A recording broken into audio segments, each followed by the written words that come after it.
Japan में PM Modi के साथ वो हो गया जिसे देखकर पूरी दुनिया हैरान रह गई। पहले तो अमेरिकी राष्ट्रपति पीएम मोदी को देखते ही अपनी कुर्सी छोड़कर पीएम मोदी की तरफ दौड़कर आए और बाद में एक मीटिंग के दौरान अमेरिकी राष्ट्रपति पीएम मोदी से कहने लगे कि क्या मैं आपका ऑटोग्राफ ले लूं। दरअसल ये सब हो रहा है पीएम मोदी की दिन पर दिन बढ़ती लोकप्रियता के कारण। पीएम मोदी के इंस्टाग्राम पर 70 मिलियन से अधिक फॉलोअर्स हैं, जो कि भारत में किसी भी बड़े से बड़े अभिनेता से अधिक है। और इस समय विश्व में ऐसा कोई भी नेता नहीं जो पीएम मोदी के सामने टिक सके। मीटिंग के दौरान अमेरिकी राष्ट्रपति पीएम मोदी से आगे कहते हैं, हमने अगले महीने आपके लिए वाशिंगटन में डिनर का आयोजन किया है। आपको देखने पूरे देश से हर कोई आना चाहता है। मेरे पास टिकट खत्म हो गई है, लेकिन आप मेरी टीम से पूछ लीजिए। मुझे ऐसे लोगों के फोन आ रहे हैं जिनके बारे में मैंने पहले कभी नहीं सुना था। फिल्म अभिनेताओं से लेकर मेरे रिश्तेदारों तक में आप बहुत लोकप्रिय हैं। बताया कि इंडिया अभी 5वीं बड़ी इकोनॉमी है, तो यदि G7 में दुनिया की 7 बड़ी इकोनॉमीज हैं और 5वीं बड़ी इकोनॉमी अगर इंडिया है, तो आप G7 में इंडिया नहीं होगा, ये कैसे हो सकता है? आप समझ रही हैं? तो जो रियलिटीज हैं, economic realities of the world, वो बहुत तेजी से चेंज हो चुकी हैं। तो गवर्नेंस में, यानी economic governance, infrastructural governance, political governance, ये सब चीजों में इंडिया को इग्नोर नहीं किया जा सकता। क्योंकि इसलिए नहीं कि इंडिया कोई बहुत बड़ी पॉपुलेशन वाली कंट्री है, इसलिए कि इंडिया एक रियलिटी में ग्रोइंग पावर है।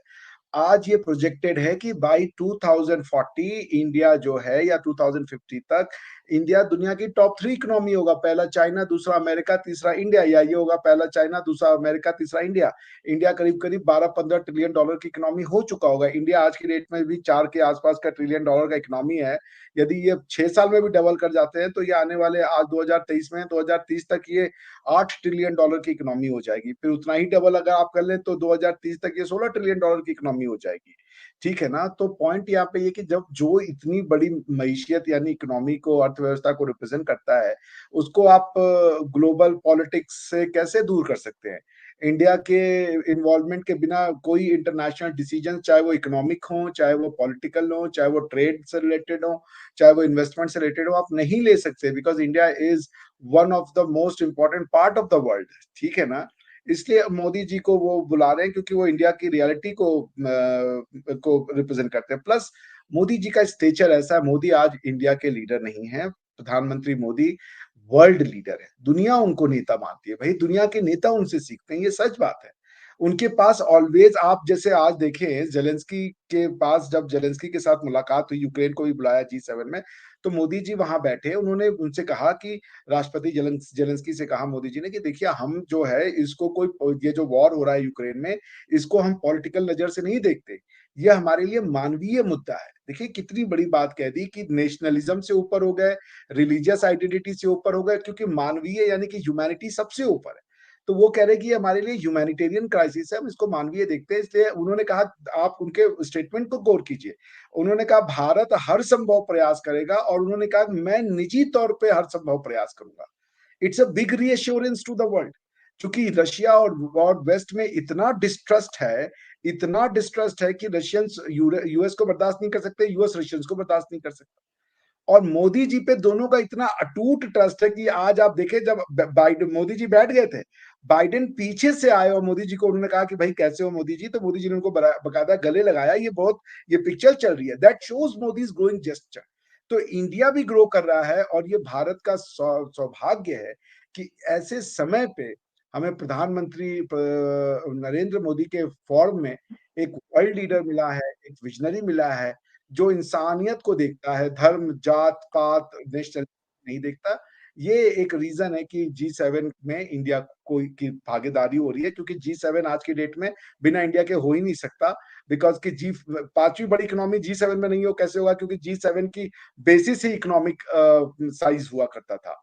तो इंडिया को कैसे आप इग्नोर कर देंगे? बिकॉज G7 में आज ऑटोमेटिकली 5 नंबर पे तो इंडिया हो जाता है, इसलिए वो उसको बुला रहे हैं। अब G20 ज्यादा इफेक्टिव है, G7 एक तरीके से नाम की बॉडी रह गई है। जो रियल जो पावर ग्रुप में है किसी में, तो वो G20 में शिफ्ट हो चुकी है। उनसे पहले हमारे से डरता था, लेकिन अब हमारी गलती, हमारे हुक्मरानों की गलतियों की वजह से ना हमारे पे हैवी हो गया। ये कब की बात है जब इंडिया डरता था? मतलब आपकी तो तकरीबन ये लगा ले, संतों में याद नहीं, इनके जिया के दौर की लगा ले। जिया के दौर से हमारी करेंसी भी ज़्यादा थी, हमारी ताकत भी थी, हर चीज़ थी।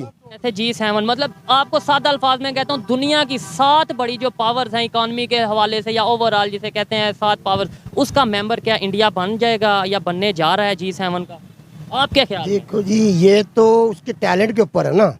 अगर वो बन सकता है तो बन भी जाएगा, लेकिन बनना तो नहीं चाहिए कि हमारा मुझसे पाकिस्तान जैसा मुल्क उससे बड़ा ताकतवर है, देखा जाए। और ये जो हमारे हुक्मरान की वजह से ना ये हम पीछे जा रहे हैं। देखो यहाँ पे ना हमारे मुल्क में कानून की पासदारी नहीं है, और जिस मुल्क में कानून की पासदारी ना हो वो मुल्क बेकार है, वो मुल्क किसी काम का नहीं, वो कहीं भी नहीं जाने जोगा। अब देखो जो कानून बनाने वाले वही कानून को तोड़ रहे हैं। अब गरीब आदमी क्या, गरीब आदमी के लिए कानून है, अमीर आदमी के लिए कोई कानून नहीं। वो जो मर्जी, अमीर आदमी जो मर्जी करता रहे, उसको कोई पूछने वाला नहीं है। हुक्मरान जो मर्जी करते, जो हम जिनको हम वोट देते हैं, जिनको हम अपना जिम्मेदार बनाते हैं, यानी कि उनको सरबराह बनाते हैं, लेकिन वो हमारे से क्या करते हैं, वो आखिर अपना मुफाद करने कानून को तोड़ते हैं, अदालतों को तोड़ते हैं। या अदालत देखो, खुदा के बाद ना सिर्फ मुल्क में, किसी भी मुल्क में खुदा के बाद इंसाफ करने वाली कौन होती है? अदालत, सुप्रीम कोर्ट।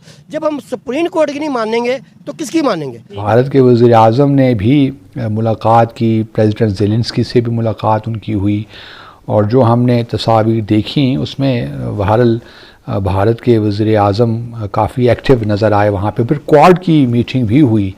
क्वाड जिस तरह आप जानते हैं ऑस्ट्रेलिया, जापान, यूएस और भारत पे मुश्तमिल है, और फिर अगली सरबराही जो होगी, इसकी समिट जो होगी क्वाड की, वो अब भारत में होगी 2024 में। और मुझे लगता है क्योंकि एक ज़माना था जबकि रशिया भी G7 का मेंबर था और उस वक्त G8 कहलाता था, लेकिन 2014 में जब क्राइमिया का मामला हुआ तो फिर रशिया की जो है मेंबरशिप सस्पेंड कर दी, और फिर वो अब तो यूक्रेन के बाद तो अब G7 हो गया है। तो मुझे लगता है कि शायद अब ये तो मैं नहीं कह सकता कब एग्जैक्टली, लेकिन मुझे लगता है कि भारत शायद G7 को G8 बना दे, उसको किसी स्टेज पे ये कहा जाए कि आप भी इस ग्रुप के मेंबर बन जाएं, क्योंकि भारत अब दुनिया की 5वीं बड़ी इकॉनमी बन गया है, और वेस्ट चाहता भी है कि वो चाइना और ख़ास तौर पे रशिया से भारत को दूर करे, और जो काउंटर वेट है चाइना के लिए उनको चाहिए इस रीजन में भारत को, उस तरह वो प्रोमोट कर रहे हैं। तो एक लिहाज से भारत के लिए काफ़ी स्पेस है, लेकिन देखना यही है कि आया भारत जो शंघाई कोऑपरेशन ऑर्गेनाइजेशन का मेंबर है, इसी तरह रशिया के साथ उसके खसूसी दिफाई ताल्लुकात भी हैं, क्या उनको पसे पुश डालकर वो G7 की तरफ जाएगा, या जो ये डेवलप्ड आप इन्हें कह लें डेमोक्रेसीज़ हैं या इंडस्ट्रियलाइज्ड कंट्रीज़ हैं, इनकी तरफ जाएगा कि नहीं जाएगा, और G7 को G8 बनाएगा कि नहीं बनाएगा।